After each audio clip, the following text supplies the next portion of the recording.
Hi, I'm Mina Malik Hussain and you're watching The Coffee Table. If you haven't been living under a rock for the past 5 to 10 years or even the past few months, you will know or have noticed that the environment is increasingly a cause for concern for all of us around the world. It's not just something that our grandparents used to say that, oh, well, you know, it wasn't this hot in the summer when we were young. We've now reached a point where we know that this is true. It wasn't this hot. There was more water. The rains didn't come at these strange times. So why is this happening? What is going on? And what can we do to try and change something? So to talk about all of these issues and a few more, we've got two experts on set with us today. We have Rafay, an environmental lawyer, and we have Dr. Sajid Ahmed, who is the principal of the Department of Earth and Environmental Sciences at the Punjab University. Hello, gentlemen. Welcome to the show. Very pleased to have you both and to talk about serious things, but hopefully in a fun way. Yeah. So, Dr. Ahmed, you've been teaching for many years now at the Punjab University. Yeah. And how long has this department existed? So the College of Earth and Environmental Sciences, it started in 1999. So All right. almost 20 years, you can say. So do you think that it was set up in response to an interest in wanting to study the environment more? Oh no, you know, in 1999 and 2000, nobody cared about the environment because it's not the hot and the cold. So everybody is enjoying the weathers.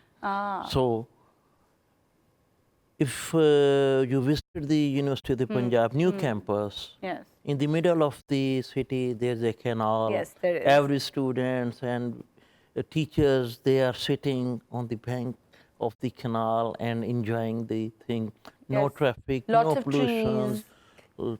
lots of trees, and even there is single road. Yes, there was. There was sort of about 19, 20 years ago. Yeah, so it was still like so that. that's why. But one of the professor from the Curtin University, Australia, he came, and at that time they have the visions, and they told us about some institution about the environment. At that time, we were teaching environmental geology, we were teaching some botany, and we have the Khanapur campus near the UBA, and they all were talking about that we should have the trees and green and clean environment at that time. But at that time, we realized that there should be one institution where we have to teach our students about these things. In a serious and formalized way. In a formalized way, and a degree program should be run. Right. So at that time, in 2000, Institute of Environmental Sciences was built. General Arshad at that time was the Vice Chancellor. And so we started with two rooms, just two rooms there. And we are 3 faculty members. At that time, I was lecturer. Right. And even I don't have at that time the expertise about the environment. But I did my master's at that time in applied hydrology, and that is the water resources and water management and water exploration. Oh, excellent. You're the man to talk to about dams. So then we realized that water quality is...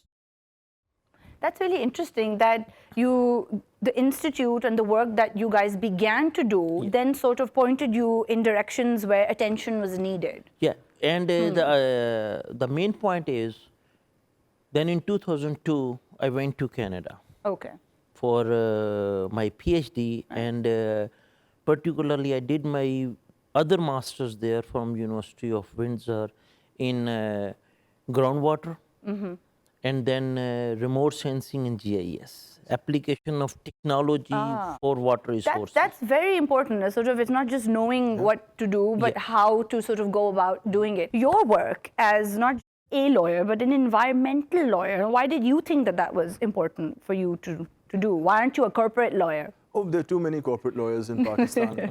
And Well, there's still too few environmental lawyers, but Well, it yes, seemed like a good thing at the time to follow up on, and it's been very enriching since. But you know, as what Dr. Saab was saying, when I started focusing on environmental law about 12, 15 years ago, there was nobody in the room, literally. Yeah, Quite that's right. that's Even right. with the institute, just 3 faculty members and maybe a handful of students. Yeah. Not really And more than I that. wonder what the connection between the sort of institutionalization of environmental curricula has to do with just a few years earlier in 1997, Pakistan got its first big comprehensive environmental law. We'd had an environmental law from the early 1980s, but it wasn't as sort of technical as this one. This law required factories and industries literally to have environmental engineers monitoring the type of pollution that was being conducted. Until 1997, we had none of that. We had a law, but it didn't require that level of technical inputs from industry. And that expansion came in 1997, and it's heartening to know that academic institutions responded to that. There has been a bit of a lag, but I can tell you now that in the institutions I've had the pleasure of speaking in and teaching to, there are not just hundreds of environmental students enrolled, but hundreds who have graduated and are working. Oh. So what we're going through right now is almost like a transformation in understanding of how important the environment is in relation to not only our health, but it's linked to industry and pollution as well. Well, hugely. I mean, I'm surprised that industries haven't been sort of reined in yet.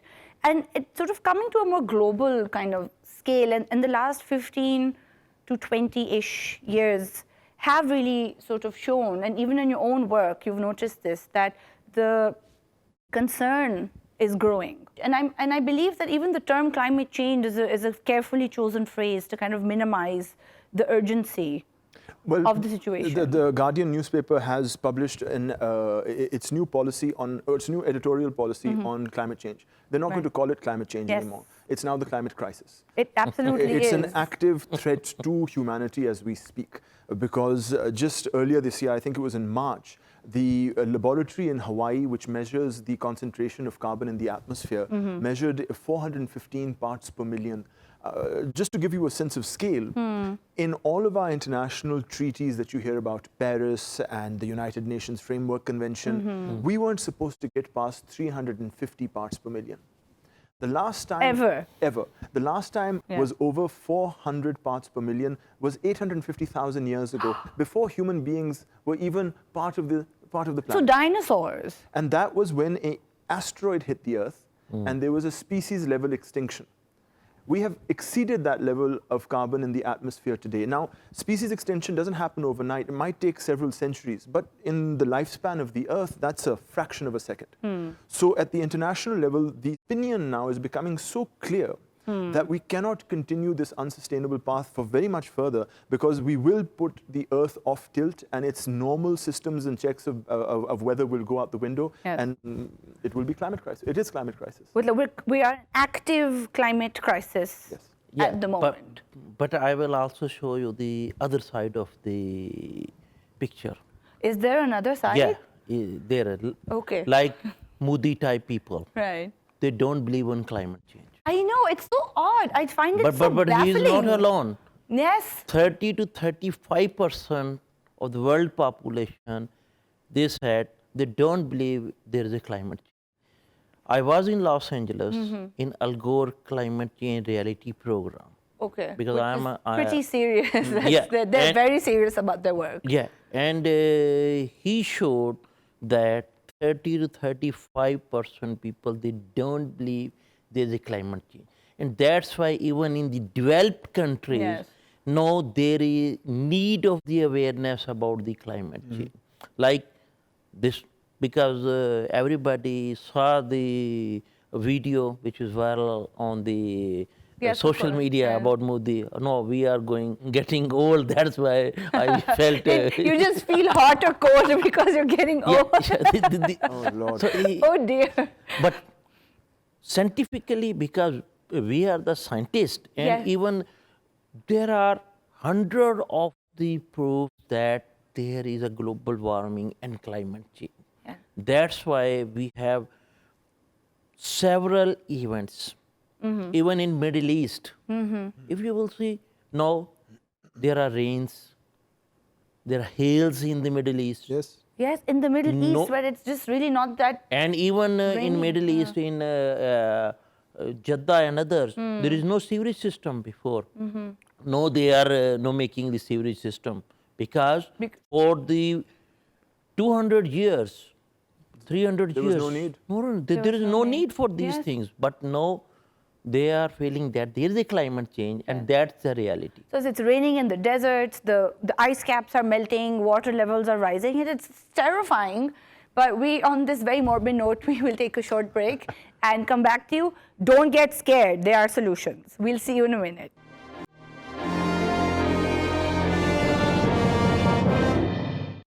Hi, welcome back to the coffee table. We're still talking about the environment, and joining us on this segment via phone, because very high tech, is Hammad Naqi, who is the DG of the WWF Pakistan. Hi, Hammad. Thanks for being with us. Are you battling the climate as we speak? It's a continuous struggle. We're trying to do that. So, Hammad, can you sort of contextualize climate change for us? Because here in Pakistan, it's difficult to convince people that there's a problem where there's water in your tap and, it seems to be all right. It's not too bad. We keep hearing about things, but they don't seem to actively affect us right now. But, of course, there's a lot going on here. I think it's no more a myth. Science is very clear. The impacts which scientists and a lot of professionals working in this sector, they have forecasted or they feel that this is going to happen. I mean, quite a few of these things have already started happening. For a country like Pakistan, if we compare our emissions, we are not, one of the major polluters. If you look at the greenhouse gas emissions, from Pakistan. If you look at the impacts, the vulnerability, we are one of the top 7, 8 most vulnerable country, which means that the impacts of climate change will be quite severe in this part of the world. Now, for us, climate change is basically water change. The reason, I'm saying this, that Indus is our lifeline. And if you look at Indus and its tributaries, we can say that half of the water, 40 to 50%, comes from snow and glacier melt. So most studies say that, if not all, most of these glaciers, they are melting at a fast pace and they are shrinking, except for some of the western Karakoram range glaciers. The second thing, the second thing is that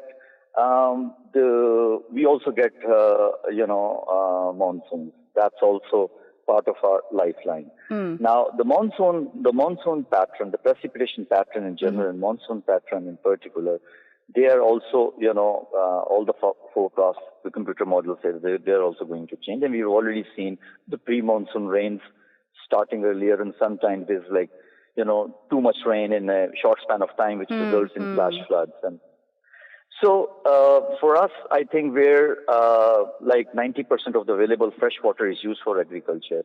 We're as an arid country, our agriculture, our livelihoods, a lot of our even a lot of our industrial sectors, they largely depend on water. Yes. So for us, I think this is a very serious issue. It's also the other reasons are that that some of when we talk about the seawater level rise, we have a long coast, and this is also an area again where scientists fear that there can be coastal flooding. We've already started. Yes. Badin and Thatta districts where seawater has already started intruding, the groundwater, the tube wells, particularly in shallow, in the coastal belt, they just have now saline brackish water. So that's where we have already, started seeing the impacts.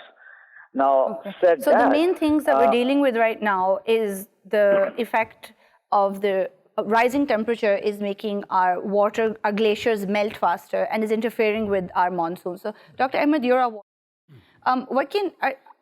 are we doing things, are there measures in place to conserve the water that we do have? For example, when it rains in the monsoons, are we sort of, are reservoirs being filled with that water? Yeah, Hammad said. So that is the crux of these things about the climate change. When the glacier will melt, the water will come to the plain areas. So that water for hilly areas and other areas, there will be a flooding. So it will destroy everything, and it went to the sea. But in coastal areas, that will be the blessing. Okay. So it means for one side, it is a destruction, and other side, it is a blessing for the other peoples. For coastal areas, where there will be a hard water, the sea water, so that water will mix with that in coastal area, like said in Thatta and Badin. The groundwater will improve. Yeah, so that saline water will, when it will mix with the flood water, so that water will normalize. Right. And there will be, like in Keti Bandar and Kharochan, Where these are are the those? two particular areas in Badin and Thatta. So these are the cities that are closest to the coast. Yeah, the coastal in the areas, south. yeah. So there will be mangroves, and there will be more mangroves, and the people, they have more fishing and all these things. But the problem is about the rising temperature. Yes. When there is a rise in temperature, then the water level will also rise. And in coastal areas, when water level will rise, that water will destroy the things. And that salty water will come to the land, and it will destroy everything. So, and also, particularly, we don't have any management which is called the water management, which water we are wasting. Right. So if we have some water management system, like we can make some small dams, because we are always talking about Kalabag Dam, Basha Dam, Diamir Dam, where we don't have money. Yeah. We don't have. It's not so easy to we just always build a dam. looking for World Bank, IMF, and like this. But there are 485 sites which is already determined in Gilgit-Baltistan areas. I'm talking about that.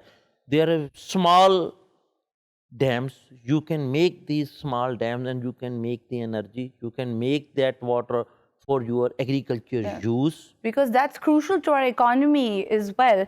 And Rafay, do you think that it would perhaps help immediately if we were to have better policy in place to at least use the resources that we have at the moment? I think in light of the climate crisis, a lot of our assumptions have to be looked at again. I have a critique of the line that we have here in Pakistan, but we need to go back to the early 1990s when the United Nations Rio Declaration took place in 1992. Then there was the Framework Convention on Climate Change, which said that the countries of the earth will attempt to stabilize greenhouse gas emissions so that temperatures don't become unsustainable, but to do so in a way that allows countries sustainable and equitable economic development. Quite right. Like And so- as Hammad said, there's a gap between But this is what I want to talk of. This is what I and the want to people who address to. This suffer. was back in 1994, 1996. The Kyoto Protocol put the limit on temperature rise at 2 degrees as a target for the globe, not to exceed 2 degrees temperature rise as compared to pre-industrial levels, a level that was reduced to 1.5 degrees under the Paris Agreement of 2016. But this narrative comes from a very old place which distinguishes between developing and developed countries and says that developing countries still have an opportunity to burn some greenhouse gas to produce energy and provide their citizens the economic development that they need, because we know that energy and incomes are linked. However, now that we know for a fact that everything has failed, that we have produced more greenhouse gases since Kyoto than the 25 years before that, has essentially meant that the international framework has not delivered in terms of policy. We have exceeded a parts per million, which we know causes extinction level events. Now it is no longer comfortable or even acceptable for us to say that we have a chance of economic development. The policy now has to be zero emissions. No more taking fossil fuels out of the ground and burning them because we are burning our planet. And it doesn't matter whether we're developing or developed countries, everyone has to stop. Because this is not a question now of whether we have enough money to eat or not. It's a question of whether or not our kids and grandkids, that's ours, Mina, our kids will survive past this century. So we need to redefine these assumptions, and this idea that developing countries can get away with it isn't acceptable because it's being used by the president in Brazil, this Bolsonaro, who's again one of this horrible dictator type people who has expanded the clearance of the Amazon rainforest to make more money. And when questioned that this is an unsustainable activity, uses the defense that we're a developing country and we need to harvest these sorts of resources. Yes, we need it for growth. That's unacceptable in light of where we're at in terms of the carbon concentrations in the atmosphere today. Yeah, here the thing, we have the policy, but there is no implementation. That is the major thing. So speaking of policy, Hammad, what kind of policies do we have in Pakistan at the moment that are, for example, protecting our mangroves and our forests and our glaciers? Do we have something? Well, we do have, I would say adequate policy framework if you look at different sectors. I think the problem is enforcement. The rules, regulations, and an umbrella policy framework does exist. The second thing is that we need to understand, for us, climate change, is adaptation. We need to make some tough decisions. When I said that 90% of the water is used for agriculture, for irrigation, so we need to really assess the kind of crops that we grow and the way we grow them, the way we irrigate them. There are still, many farmers and these thousands and thousands of hectares of land where farmers still use flood irrigation. So can we afford to grow X thousand hectares under rice, or for that matter, under sugarcane? What about the policy decisions where you allow opening up or shifting of sugar mills in a cotton belt area, which is everybody knows is a high delta crop? Yeah. So I think those are the decisions. Science, I'll keep on saying this, science is very clear. I think there a lot of research has been done, policy recommendations, a lot of efforts have been made where they have identified the gaps in the existing policy framework. For climate change, we do have, a policy. We do have a framework which clearly identifies immediate term, short term, mid term, long term targets. But who's monitoring that? Who's ensuring that we are on track, on meeting those targets? Who's ensuring or monitoring that adequate resources are being spent on that? So that's where, we feel.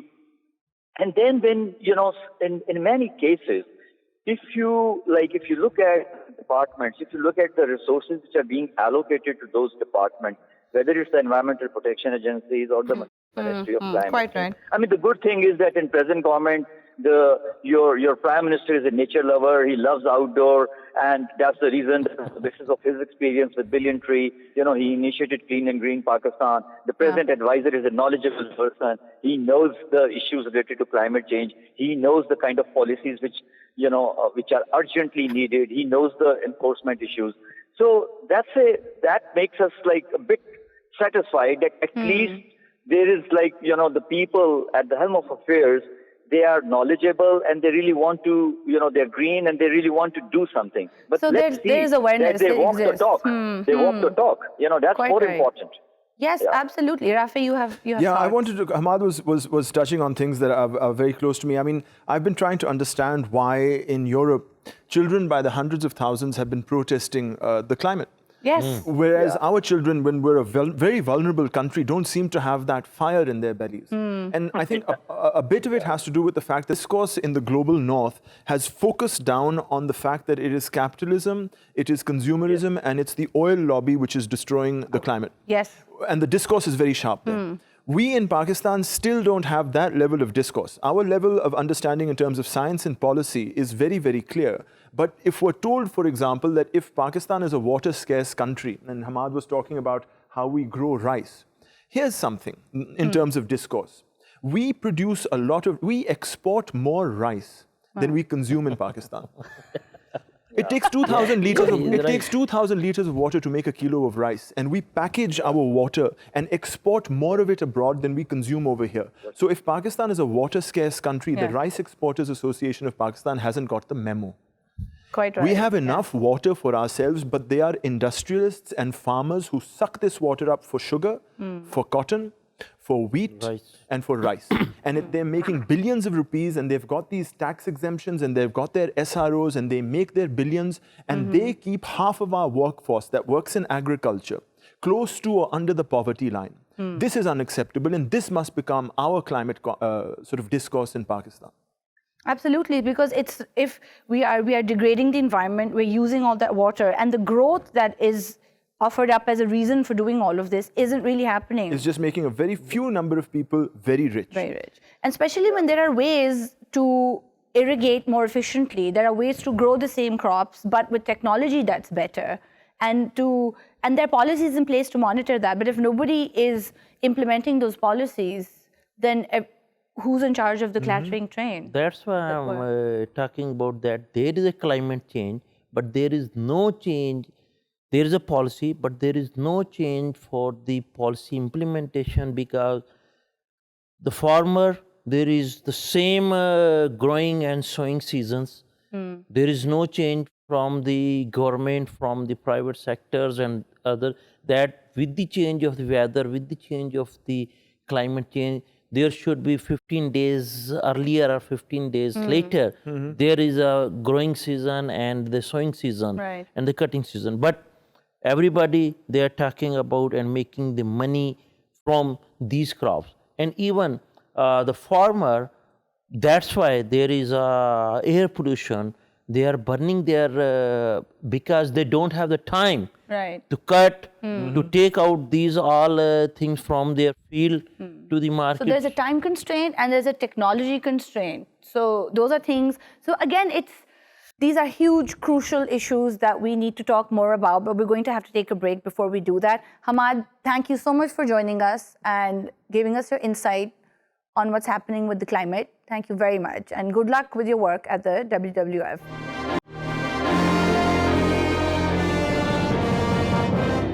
Welcome back to the coffee table. Now we're talking about Lahore, and we're talking about the air in Lahore, which is something that is extremely close to my heart, because we have to breathe the air. And apparently the air in Lahore right now, Rafay, it's like smoking 2 packs a day, just breathing It's not healthy at all. It's not healthy at all, by a long shot. Yeah, and especially in smog season. Well, you know, the air you can see it in the smog season. Oh, yes. But the air quality sometimes reaches the same levels of pollution through the rest of the year. It's just that you can't see it. Oh, so we shouldn't sort of feel that, oh, well, you can't see it, it's the summer now, the season has gone. No, smog, Dr. Saab will hopefully agree with what I'm about to say, that smog is just capturing the same level of pollution that Lahore emits every single day. It's just that weather anomaly of the temperature inversion takes place and everything gets stuck. But, you know, because we've been talking about climate change and air pollution are intricately linked through a very simple equation. Most, if not all, air pollutants are greenhouse gases. Oh. If you reduce air pollution, you reduce greenhouse gas emissions. You're doing a job for climate change. Yeah. Well, that seems pretty straightforward. Yeah. And yet, the smog is getting worse. And this isn't, we didn't used to have this. This is about the sort of past 4 or 5 years. Understanding where it comes from. Because earlier this year, the government of Punjab and the Agriculture Department and the FAO did this study where they tried to come up with a source apportionment of where the pollution comes from. And they said that a vast majority of it, nearly 80% of it, comes from the transport, industry, and energy sectors.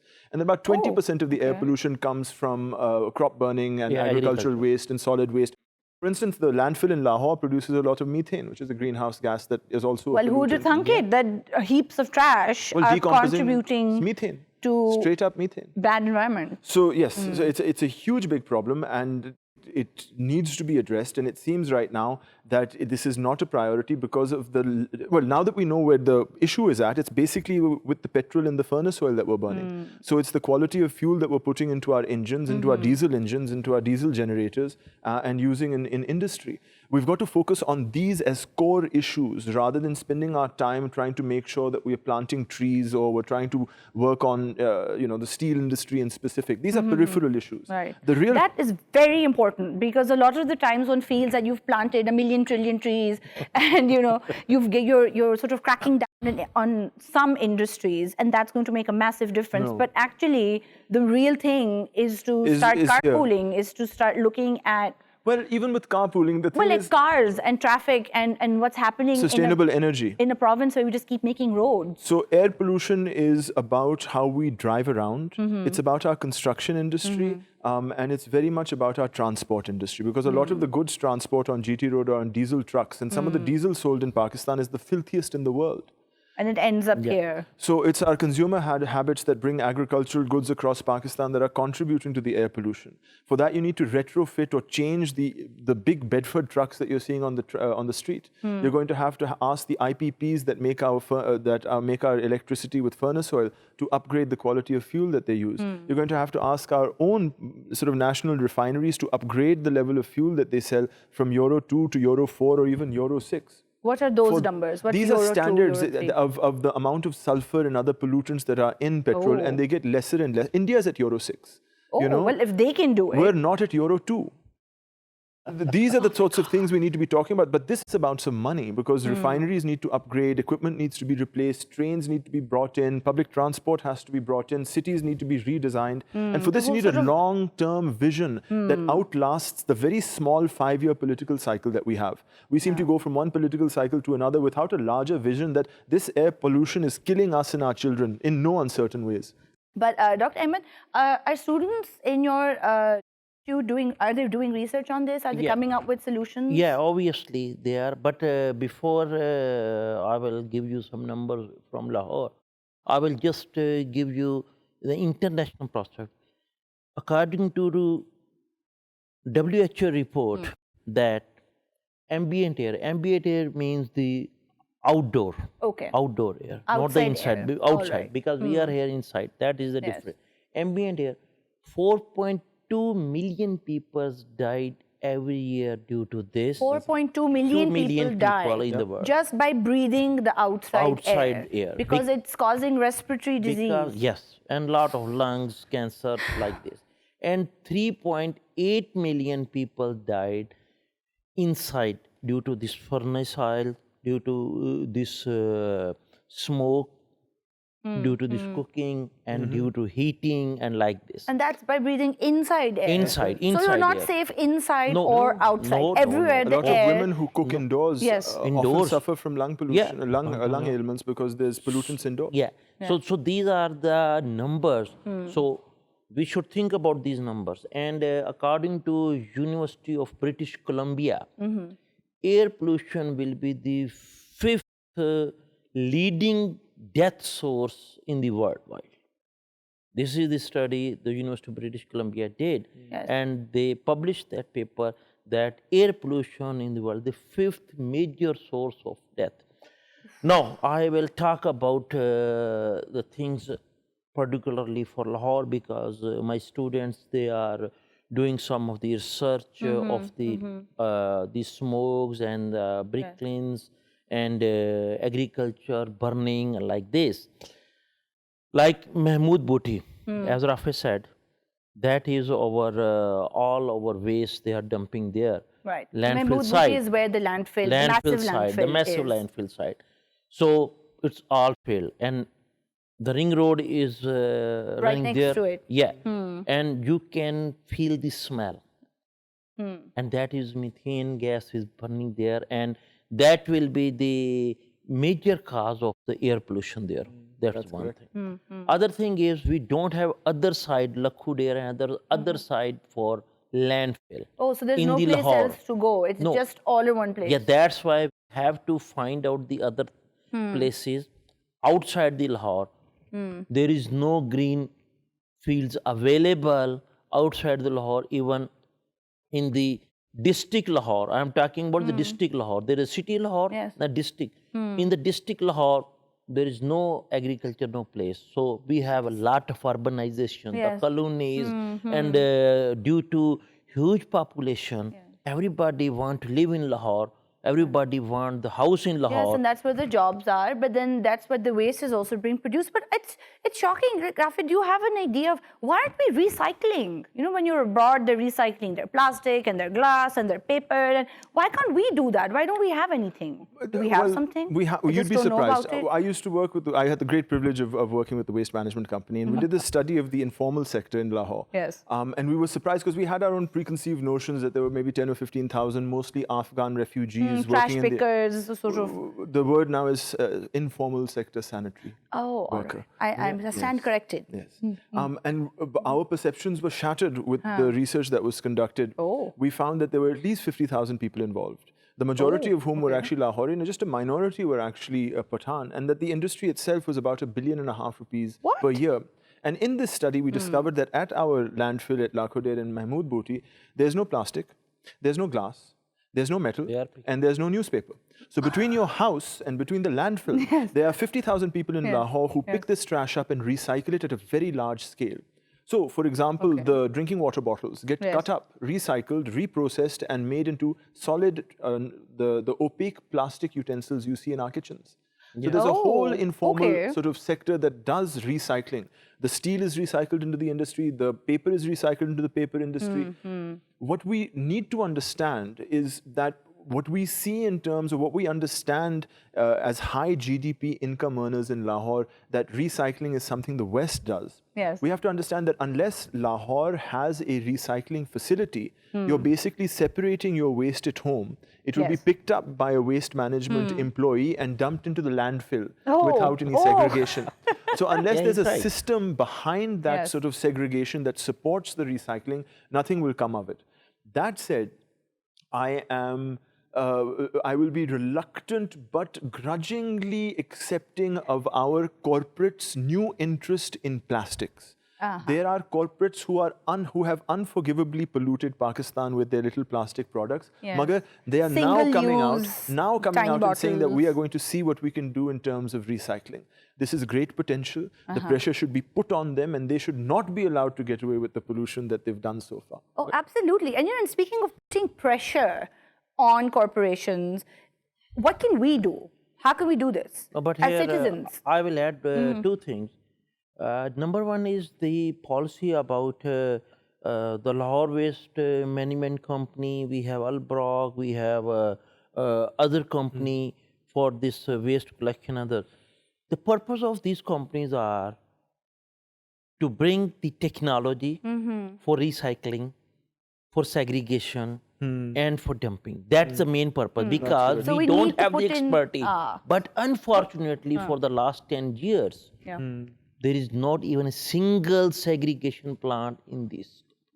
Just That's the main thing. I think we should just learn from the informal sector so they don't have to pay the Turks and dollars. An excellent plan indeed. So, but now again, coming back to sort of change that we can do. Now, I know that... No, I disagree with change which you can do. You can't... I want to address this issue But that somehow... but I have my own bag and I don't get somehow plastic that bags. air pollution and climate change and water issues will be resolved by your personal sort of initiatives. Yes. It's fantastic that people take that effort and make that effort. It's a solid evidence of their commitment. But unless we address the capitalist consumerist system that's supported by the fuel industry, shutting the tap off when you brush your teeth, putting a brick in the commode so you reduce the amount when you flush, are peripheral issues to the main cause, which divert attention. Stop eating meat, fly less. Yes. Right? These are the major things you can do. Yes, major things. Lahore people, Pakistanis, stop eating that much meat. Rage against the corporate, capitalist, consumerist machine that forces you to buy cotton clothes. 8,000 rupees for 8,000 liters to make a pair of jeans. Do you need a pair of jeans every single year? No, you don't. Yes. That consumerist aspect of our life has to come to an end if we're going to be sustainable. We have to take the big level issues. And the same is true with air pollution, because air pollution has to do with our transport industry and our energy industry. There's nothing you can do individually, Mina, to reduce air pollution. So that's why air pollution fights have to be collective political activities of citizens, just like climate change. It can't happen individually. It has to be social pressure, political pressure, mass pressure on government. So what we can do is come together, take it seriously, form pressure groups, That's correct. get degrees in the subject, do your research, do your homework, and Awareness. awareness. Awareness, is basically awareness, key. and But then awareness. awareness with action on Collective political- collective Yeah. action. Collective Actually, Rafay talk about very good things, but these are all the ideal things we should do. But when the people, particularly your audience from the Lahore, when they will listen this, all the Lahoris will be against him. Because he said don't eat that much Don't eat meat. You have to cabbage. give up, you have to give up your barbecue. But you can give it up, maybe. But this is where I do disagree in the sense that we can all do something, and Yeah. something is better than nothing. So if we try to maybe eat less meat Start than from- before, Yeah. we have to start. We need to turn off the tap. We need to 15,000 use our liters water of more water to make a kilo of intelligently. meat. Have Yes. meat once or twice a week. Yes, stop buying so many clothes. Stop buying so many. Stop buying into that sort of consumerist culture that's driving you to do this. Things like bring your own coffee mug That's when you right. go get a coffee. Don't eat anything that comes in plastic. Yes. Yeah, that's the main Yes. thing. That's the awareness we should give to our audience, to our people of Lahore. Don't eat or drink anything in plastic. And that's the good thing that in Islamabad, they put the ban Yes. On i- plastic bags. on the plastic ban. Yes, And I which is think it should fantastic. be imposed in Lahore too. Sir, they really tried hope to impose they it in will. Lahore. Yeah. There's a public interest litigation taking place in the Lahore High Court, and I happened to be witness in court that the Advocate General of Punjab refused a request to stay the production of plastics in Punjab because it would cause unemployment. I heard The about lawyer that. of Punjab said that it would be an unfeasible thing to do. This is the world we live in. Wow. But the thing is, unemployment, no, you have to choose unemployment or your life. And That's it's the main thing. exactly, and it's just misleading. Who is going to go out The life out of your children, business? life of your grandchildren. Exactly. That's if you right. can't That's the breathe thing. and you can't live, Yeah. then we can live without a plastic bag, but Yeah, we we really can can't live without clean air. No. On that note, on that somber note, but it's a note that deserves somberness, we're going to wrap up the show. Rafay, thank you so much Thank you for for having coming. And Dr. Hammad, thank you so much for giving us your Thank you. time. It was a pleasure. Thank you for your insights on an issue that deserves our attention, our immediate attention. And I hope that all of you watching have learned something. Will do your homework, will do your best to contribute to this, to make a change, to make any change that you can make, and to help educate others. Thank you so much for watching. If you're watching this on YouTube, don't forget to like and subscribe, and we will see you next time on The Coffee Table.